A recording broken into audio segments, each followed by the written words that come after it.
Napoleon is the latest film to hit cinema screens. The historical epic drama is directed by Ridley Scott and stars Joaquin Phoenix and Vanessa Kirby.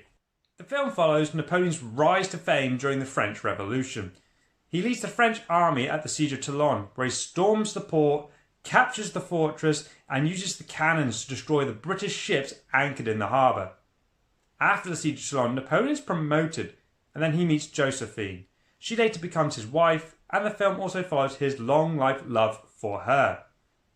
This film depicts some of Napoleon's most famous battles, such as the Battle of the Pyramids in 1798, the Battle of Austerlitz in 1805, the French invasion of Russia, and finally the Battle of Waterloo, which marked the end of the Napoleonic Wars. Kicking off with the good, Ridley Scott is no stranger when it comes to directing historical epic dramas. Look at Gladiator and Kingdom of Heaven. And yet again, he pulls it off, because the directing in this film is near perfection. Mix that in with the stunning cinematography, this film is a visual epic experience.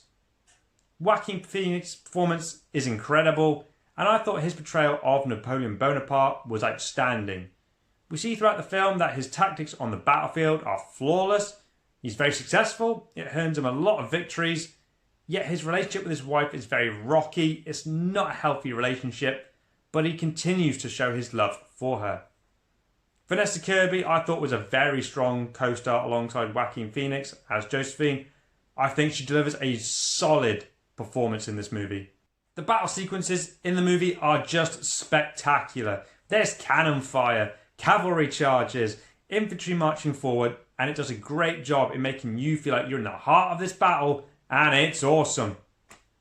There are a lot of practical effects, and it makes a huge difference to the movie. It just gives that grand scale of scope and depth. Yes, I was a little worried going into the film, noticing that the runtime was almost 3 hours long. Didn't feel that way whatsoever. The movie did a great job in keeping me entertained with the two strong lead performances, the battle sequences, but in between that is their love story, and it all moves at a very good pace. On to the mixed. There is quite a bit of CGI used in this movie, and in some of the sequence it looks poor or very ropey. My example, during the first battle, Napoleon's horse gets shot with a cannonball, and the effect looks terrible.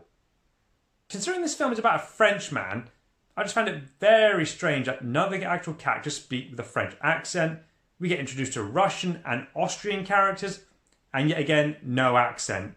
So that did take me out of the film just a little bit. Now, on to the bad. The movie is based on a real-life historical figure, and unfortunately, the filmmakers took a lot of creative liberties with the movie. As someone who loves history and is always researching new parts of history, I had some issues with the historical accuracies in the film, but I understood why they used those creative liberties. As much as I found Vanessa Kirby's performance in the film great, her character Josephine didn't really do much. She looked great in a corset, but most of the time she either argued or waited for Napoleon to come back from war. I think it would have been great to see her actually do something or take charge of a situation, because after all, once Napoleon was Emperor of France, who do you think he left in charge while he was away at war? My final thoughts. I highly recommend Napoleon. If you're a fan of films based on historical events, or a fan of Ridley Scott's work, this is definitely worth taking the time to see on the big screen. Joaquin Phoenix, as always, is just incredible in his role, and I found Vanessa Kirby equally as great in hers. The directing and the cinematography combined are just spectacular. Add the battle sequences to the mix and it's visual perfection. Yes, the film has historical inaccuracies, but I can look past it. You take Gladiator or Kingdom of Heaven, both have historical inaccuracies, but both are great fucking movies. My rating for Napoleon is 7 out of 10. Please join me in the comment section to share your opinions. This is just mine. If you're new to the channel, please consider subscribing. It'd be great to have you along. He came from nothing and he conquered everything. As always, thank you ever so much for watching, and I hope to catch you at the next review.